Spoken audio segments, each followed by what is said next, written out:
Bismillahirrahmanirrahim. Assalamualaikum warahmatullahi wabarakatuh. Perkenalkan, nama saya Rini Rizkia, kelas akuntansi A 2017.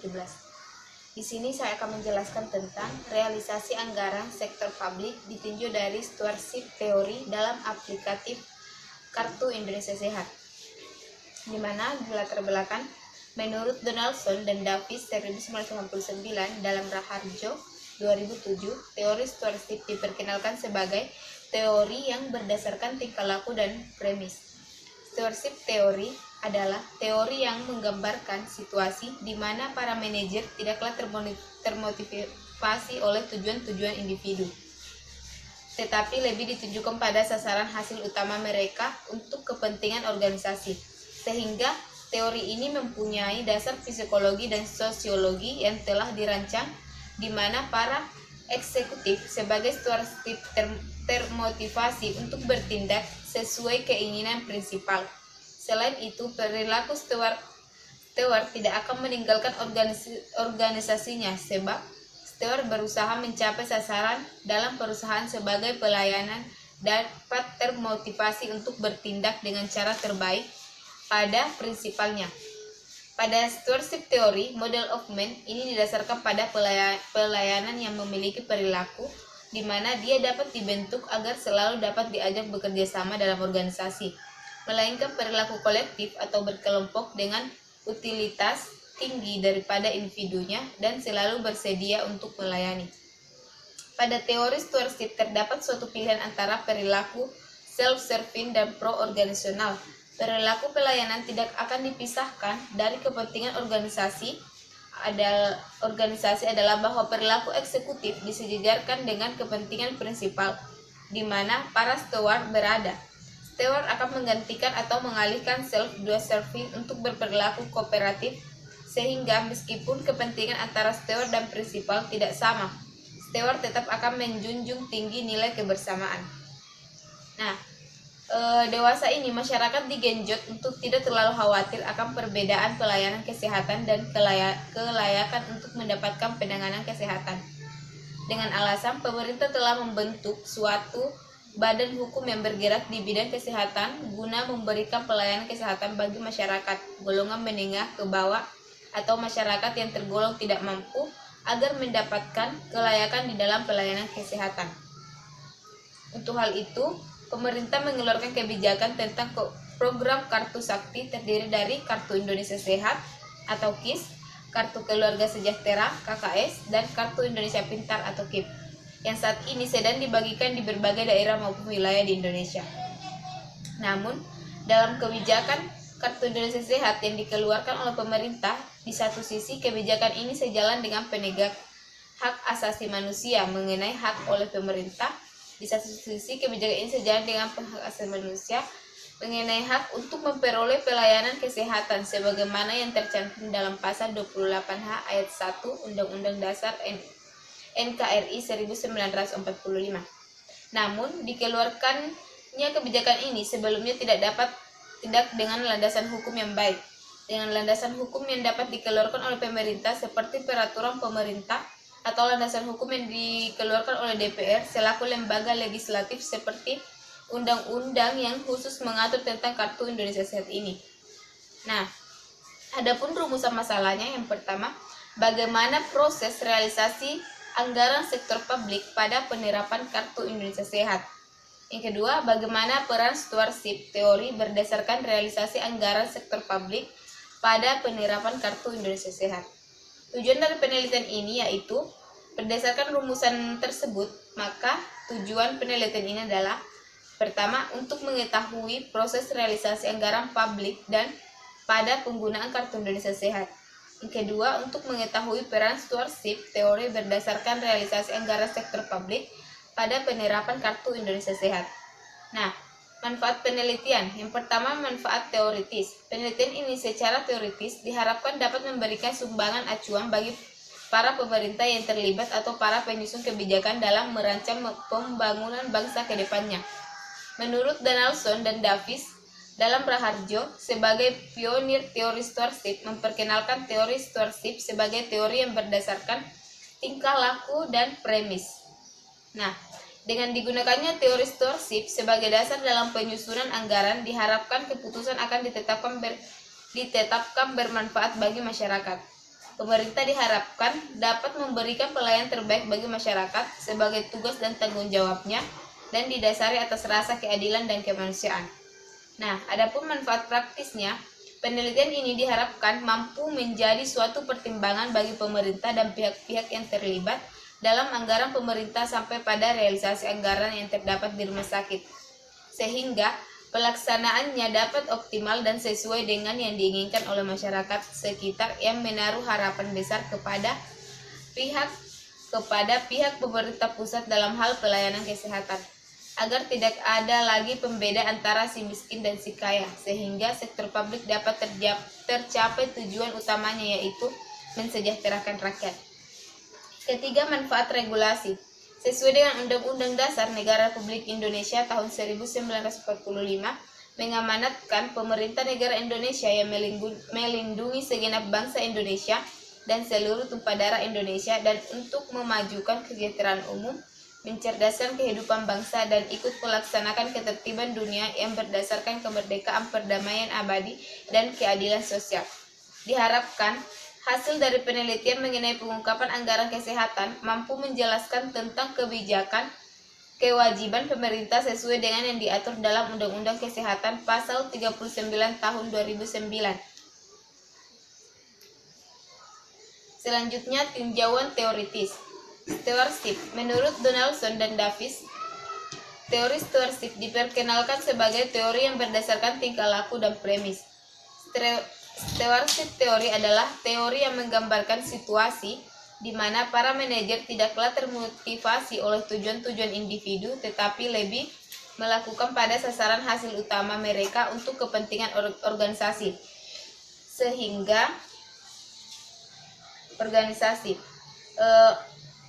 Sehingga teori ini mempunyai dasar psikologi dan sosiologi yang telah dirancang di mana para eksekutif sebagai steward termotivasi untuk bertindak sesuai keinginan prinsipal.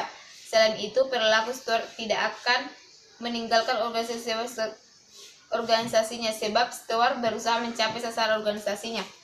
Nah, pada stewardship teori, model of man ini didasarkan pada pelayanan yang memiliki perilaku, di mana dia dapat dibentuk agar selalu dapat diajak bekerja sama dalam organisasi, memiliki perilaku kolektif atau berkelompok dengan utilitas tinggi daripada individunya, dan selalu bersedia untuk melayani.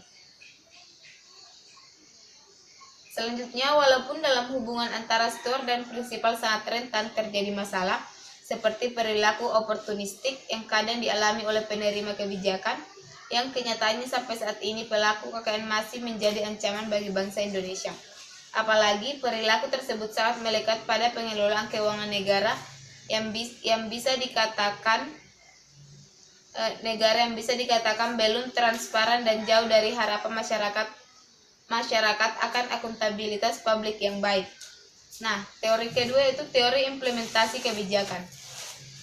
Menurut Edwards, implementasi kebijakan adalah tahap pembuatan kebijakan antara pembentuk sebuah kebijakan dan konsekuensi dari kebijakan tersebut untuk orang yang merasakannya. Sedangkan menurut Aneta, implementasi kebijakan publik merupakan salah satu aktivitas dalam proses kebijakan publik yang menentukan apakah sebuah kebijakan itu bersentuhan dengan kepentingan publik serta dapat diterima oleh publik. Nah, yang selanjutnya itu anggaran.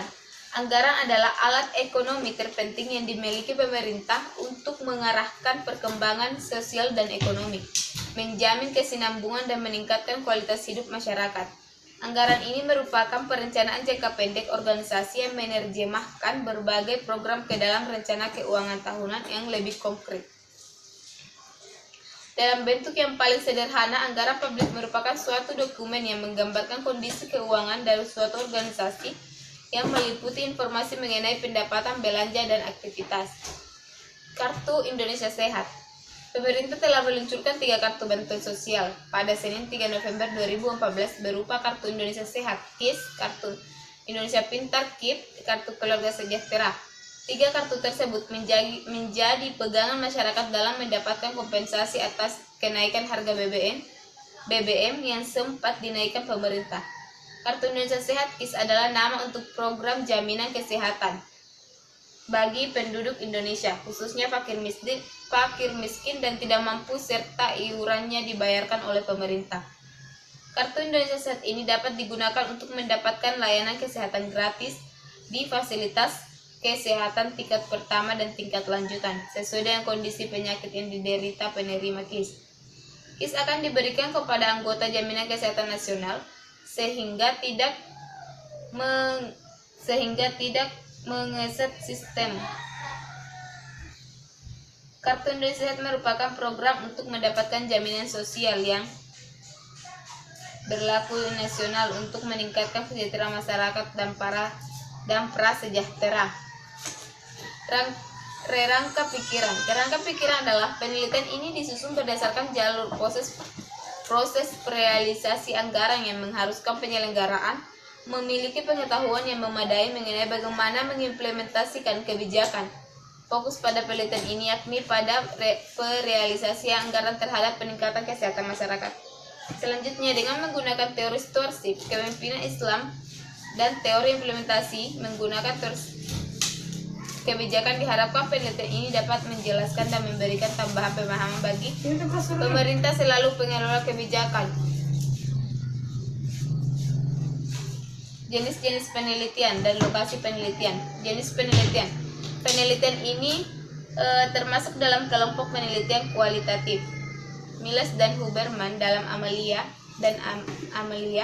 menjelaskan bahwa penelitian kualitatif berusaha mengungkapkan berbagai keunikan yang terdapat pada individu, kelompok masyarakat atau organisasi dalam kehidupan sehari-hari secara menyeluruh, rinci dalam dan dapat dipertanggungjawabkan secara ilmiah. Kemudian ia menyimpulkan bahwa penelitian kualitatif merupakan suatu aktivitas yang menempatkan penelitian di dunia yang memiliki banyak interpretasi, sehingga membuat dunia semakin terbuka untuk memberikan pengertian tentang apa yang sebenarnya terjadi. Adapun lokasi penelitiannya yaitu lokasi penelitian pada rumah sakit lokasi penelitiannya yaitu pada RSUD Kabupaten Majene di Sulawesi Barat. Pendekatan penelitian. Penelitian ini menggunakan pendekatan etnografi kritis. Menurut Spadley, etnografi kritis adalah pekerjaan mendeskripsikan suatu kebudayaan di mana tujuan utamanya adalah memahami suatu pandangan hidup dari sudut pandang penduduk asli. Menurut Walcott dan Bird, etnografi kritis adalah proses awal yang mencoba untuk mendeskripsikan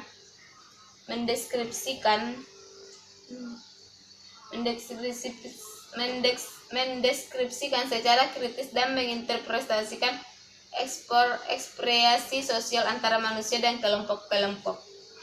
Riset bukan sekedar pengamat atas tingkah laku manusia, tetapi juga memaknai tingkah laku tersebut yang dapat dibingkai dalam kehidupan keilmuan akuntansi. Nah, jenis data. Jenis data dari penelitian ini adalah data subjek, karena data yang diperoleh dengan melakukan wawancara terhadap subjek. Dalam Indriantoro 2013 menyebutkan bahwa data subjek adalah jenis data penelitian yang berupa opini, sikap, pengalaman, atau karakteristik dari seseorang atau sekelompok orang yang menjadi subjek penelitian. Data subjek dengan demikian merupakan data penelitian yang dilaporkan sendiri oleh responden secara individual. Data subjek selanjutnya diklasifikasikan berdasarkan bentuk tanggapan yang diberikan, yaitu lisan, tertulis, dan ekspresi. Sumber data. Sumber data yang digunakan adalah data primer, di mana peneliti sendiri secara langsung mencari data dari pihak yang berkompeten dengan cara melakukan praktik wawancara. Yang kedua, data sekunder merupakan data yang diperoleh dari sumber yang telah ada, atau dengan kata lain data diperoleh secara tidak langsung, melainkan melalui media perantara, diperoleh dan dicatat oleh pihak lain.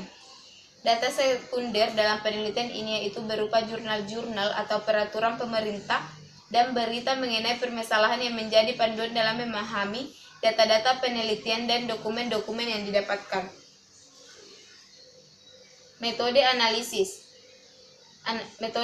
data yaitu redukasi data. Meredukasi data berarti merangkum, memilih hal-hal yang pokok, memfokuskan pada hal-hal yang penting, dicari tema dan polanya, dan membuang yang tidak perlu. Redukasi data bisa dilakukan dengan jalan melakukan abstraksi merupakan usaha yang membuat rangkuman yang inti, proses dan pernyataan-pernyataan yang perlu dijaga sehingga tetap berada dalam data penelitian. Dengan kata lain, proses reduksi data ini dilakukan oleh peneliti secara terus-menerus saat melakukan penelitian untuk menghasilkan catatan-catatan inti dari data yang diperoleh dari hasil penggalian data. Yang kedua, penyajian data. Menurut Idrus 2009 bahwa penyajian data adalah sekumpulan informasi tersusun yang memberikan kemungkinan adanya penarikan kesimpulan. Langkah ini dilakukan dengan menyajikan sekumpulan informasi yang tersusun yang memberikan kemungkinan adanya penarikan kesimpulan. Hal ini dilakukan dengan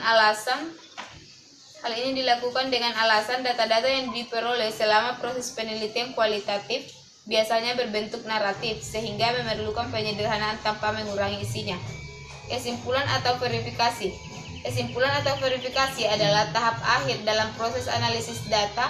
Pada bagian ini, peneliti mengambil kesimpulan dari data-data yang diperoleh. Kegiatan ini dimaksudkan untuk mencari makna data yang dikumpulkan dengan mencari hubungan persamaan atau perbedaan. Penarikan kesimpulan bisa dilakukan dengan jalan membandingkan kesesuaian pernyataan dari subjek penelitian dengan makna yang terkandung dengan konsep-konsep dasar. Sekian dan terima kasih. Hai, ya pacar Pak Elo no, Pak Toco Pak.